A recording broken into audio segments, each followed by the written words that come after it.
Hey guys, it's the Medstudier, and today we're going to be looking at heart failure and how it causes various physiological changes within the body. So, what is heart failure? This is the inability of the heart to maintain tissue perfusion at normal filling pressures. Therefore, the heart is unable to pump blood around the body properly due to the heart becoming too weak or stiff. It can occur at any age, but is most common in older individuals. Heart failure is also a long-term chronic condition, and it cannot usually be cured, but the symptoms can be controlled. So here is a Frank-Starling curve.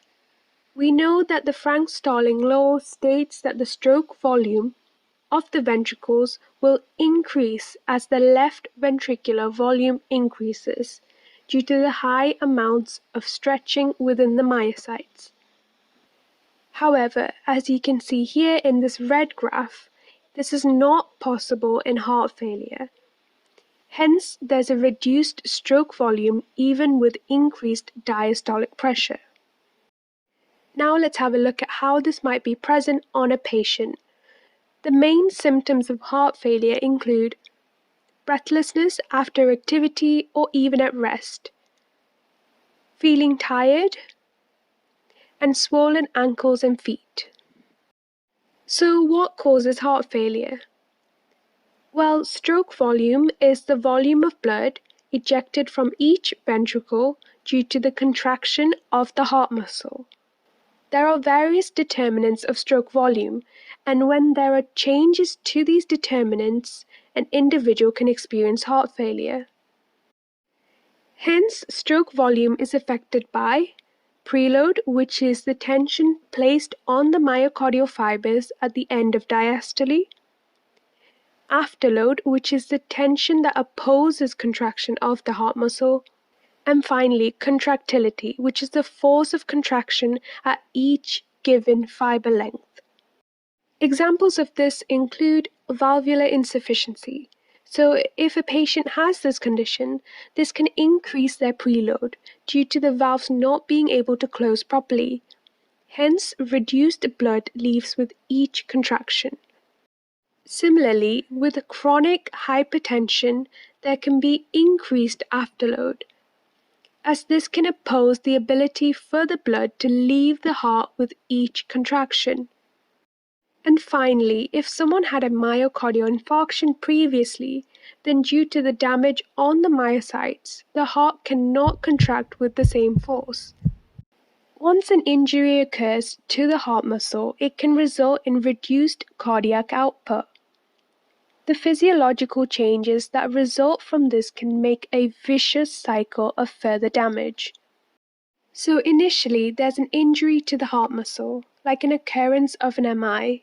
Therefore, there is reduced cardiac output, which will cause changes to the blood pressure. Here, there will be an increase in the baroreflex, which is needed by the body to maintain a constant blood pressure.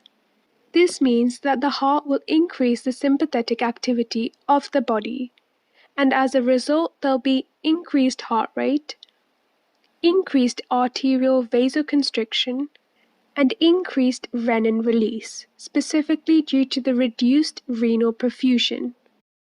Eventually, this renin release will lead to more signaling by the renin-angiotensin-aldosterone system, which results in arterial vasoconstriction and increased sodium ion retention. Overall, this process results in increased fluid retention and blood volume. As a consequence of this, fluid overload can occur within the heart chambers. And depending on the side of the heart affected, there can be different symptoms present. So, right-sided ventricular heart failure means that the blood cannot pump properly from the right side of the heart to the lungs. The blood traveling from the peripheral circulation into the right side of the heart builds up, as it cannot be pumped to the lungs to be oxygenated again. This blood can leak out and therefore be seen as swollen ankles on a patient. And finally, when the blood builds up in the internal jugular vein, it can also be seen as a raised JVP. Whereas in left ventricular failure, the left side of the heart cannot pump blood to the rest of the body. So the oxygenated blood coming from the pulmonary circulation into the heart builds up, as it's not being pumped out to the rest of the body. This blood can then leak out into the lungs, which is why an individual can become breathless. The increased fluid overload of the body can also lead to increased release of BNP. Otherwise known as brain natriuretic peptide, this chemical is released by ventricles in response to stretch. The binding then causes the conversion of GTP to cyclic GMP, which increases the activity of myosin light chain phosphatases.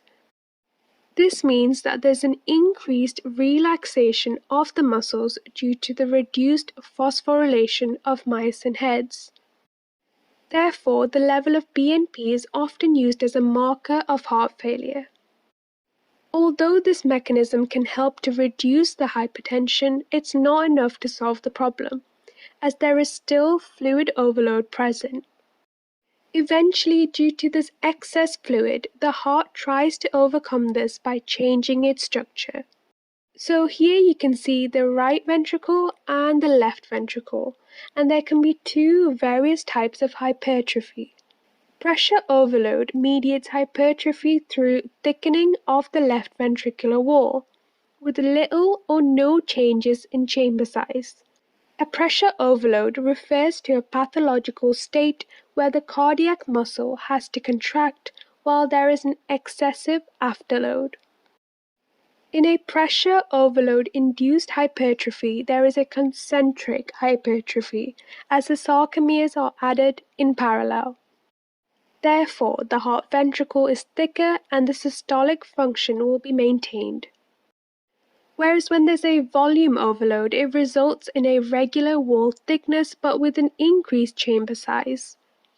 This happens because of too much blood being present in the heart, creating a high preload.